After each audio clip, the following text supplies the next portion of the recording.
Hey guys, this is Ian too, and I'm the creator of Infosys. Let me just show you what it does real quick. All you have to do is just pull up, and there's this icon here. You can just pull up, and it shows you all my programs. So these are all the different sub-programs. So what it is Infosys is a big custom software mainframe, and I just make multiple sub-programs that I can just add with different functionalities. So yeah, you see all these are all active sub-programs that I have. And this program is created using Visual Studio 2022 is the current version I'm using. So here's the software. This is it, guys. This is where I actually design my forms. Every single form, every single button has a function, and it's integral to the algorithm of the entire software. So these are all my codes, and you can see there's a lot of codes here, and along with all the different tabs. So it's a very, very big program, and it's I started doing this like 13 years ago, so it's been since that time since I started building on it, and we found some more and more functionalities in the hospital that I work in. So we've been using it for quite some time now. So my background is in clinical laboratory science. I've been in the field for a total of 22 years, and I've been a lab manager for the past 7 years too. So just showing you guys too that I also use I also learned JavaScript and HTTP, and I use that for controlling my app that is associated with Infosys. So these are all my JavaScript codes, and in fact I do have a bunch of codes here which I use for my entire software. So why use custom software? I mean, how does it help your team? As a lab manager, we always think about workflow, better ways to fix problems, and having the option of having custom software into your team would actually just gives you like an edge of like solutions to problems that can otherwise be done with pen and paper, but just a lot more efficient and a lot quicker using software. For instance, the first time I actually made a program on using Visual Basic, which is my language base, is to create a cell counter. Ours broke, so I was thinking about having like a software to replace it. At the time, it worked really well because it's my first software that I created. So I actually integrated it into tools, and you go into hematology cell counter. So this is just a simple cell counter that you can use to count cells. Let me just put in the patient name and call it Dr. Smith, and then you just use the keyboard to actually do your counts, and once you get to 100 cells, then you get the relative count of your diff counts. And apart from that too is I have a lot of software here, so I'm just going to explain two of the things which I really love and which we actually use a lot for my team. So I'm going to tell you how I used to take care of our inventory. So I used to have like a checklist, and we go around the different departments, check every single lot, look for the lot number and expiration dates, and make sure it's like, are we out of this or are we low, and then add it to the order list. So this is just something that we do every month. It's very tiresome, it's very time consuming, and yeah, it's really not fun for everyone, but we just do it because we need to get it done. We don't want those expired reagents on the shelf, especially the ones stuck to the corner. So I created inventory tracker. So inventory tracker does just that. The only thing is we have different suppliers, reagents in the laboratory, for example. So we would I just added it to this software, added all my reagents in, and then we just have to, the only manual part is putting in and out of inventory. Like for instance, I got alkaline phos. If I have a shipment of 2 boxes of alkaline phos, all I just need to do is add entry. I'm just gonna put the lot number, just gonna put a bogus one, and then put how many boxes I got. So this is what I got, and we'll just say that it expires 2031 and save. So there it is. Everything is color coded. Green means it's par level reached. So every single one of these you can actually set a par level. And let me just show you guys this. Like over here, I can set a par level. So this is like the minimum order quantity where it triggers me to order for my team. And I'm just gonna go back. So everything is color coded. It's a lot easier to see. And the main thing is what I like about it is I can just simply generate an order request. So what it does is it's going to look through every single inventory item, determine what needs to be ordered based on my par level, and based on whatever's left, if I have enough that is not expired. So if I click that, then it will just tell me that of all my inventory lists, I only need to order the HCG combo, which is the reason is quantity, because we're getting short on that. And of course I need some red top tubes because the ones that we have is close to being expired. And then all I have to do is like select all, add to order list.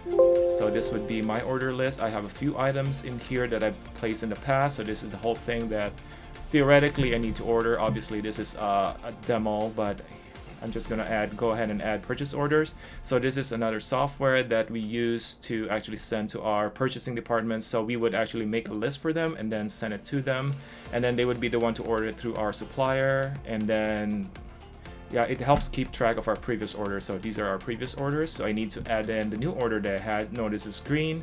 So that means I have things in my order list, export, and right now it's going to auto quantitate to 2 months of inventory. It's going to calculate the usage or how many reagents we use in the past 2 months and then use that as the order quantity.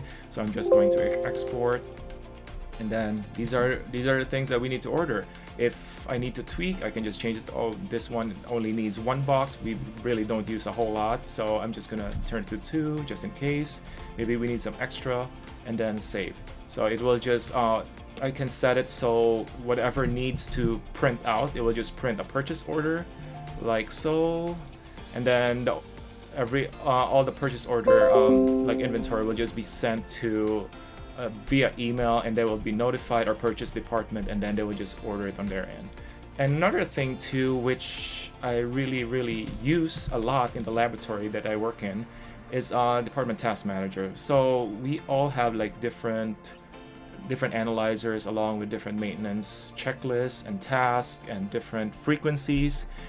There's a whole lot of things going on, even in a small lab, how much more for a bigger laboratory. So what I have here is I actually made like a bunch of, these are like just items that I can like, things that I need to do, like freezer temperature, and it's -20 today, so if it's good then it's -20, and this is for the whole team to share, so they can simply just put in their numbers. And if it's bad, it will just say it's really hot, it's not working, so it just says 55. It keeps track of everything, audit log and everything. And the thing too is I can attach it to my department reminders rather. So this area here would have everything on my like to-do list with different like logs of when it was last done, the frequency, was it done every month, every 2 weeks, every 3 days. There's a whole bunch, so it can all get into the mix, and I can add like custom notifications, so which of my team member actually gets this, and this is based on the department that is that's registered in. So this is the laboratory list, and you can also create a list for every single department in your hospital. And I also use this for inspectors for audits, so they will actually need like a list of who did it, when it was done, so everything to just remain compliant. So just 2 of my examples. I have a whole bunch here, and I do like custom programming, so I can make the exact program that would 100% integrate with your workflow.